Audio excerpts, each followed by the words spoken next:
Ce match, c'est peut-être l'histoire de deux hommes, deux demi d'ouverture.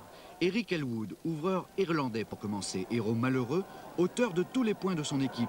Il a la victoire de l'Irlande devant son public au bout de son pied, pour une pénalité relativement facile.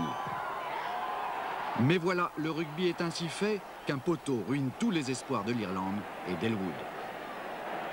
L'autre demi d'ouverture, c'est lui, Neil Jenkins, le Gallois.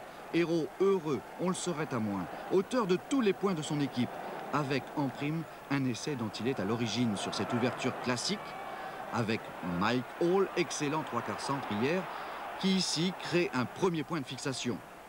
Et derrière, Jenkins est toujours à l'affût, en soutien, prêt à bondir, quand Moon lui délivre un ballon d'essai. Il reste 15 mètres à faire et ce ne sont pas les plaquages de Robinson et Guigan qui peuvent l'arrêter.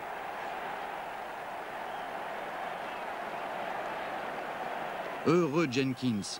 L'année dernière, il avait presque tout raté face aux Irlandais. Cette année, il réussit presque tout.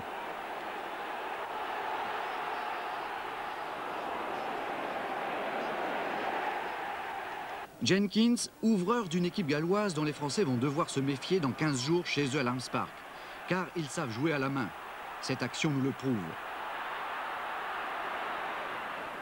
Et la complémentarité entre avant et arrière est remarquable.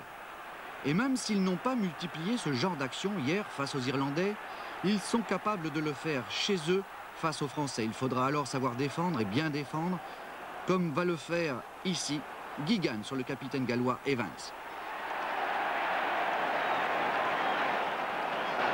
S'ils ont un défaut, ces Gallois, c'est que parfois, peut-être en voulant trop bien faire sur des attaques classiques, ils se retrouvent trop à plat, pas assez en profondeur, donnant l'occasion à la défense adverse de récupérer des ballons. En tout état de cause, si les Gallois ont gagné à Dublin de 2 petits points seulement, les Français ne devront jamais oublier que chez eux à Lambs Park, ils sont terriblement dangereux.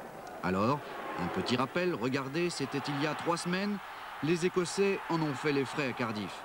Et pour peu qu'ils tombent des cordes, dans 15 jours à Lambs Park, comme c'était le cas il y a 3 semaines, alors là, vraiment, ce tournoi, il est magique.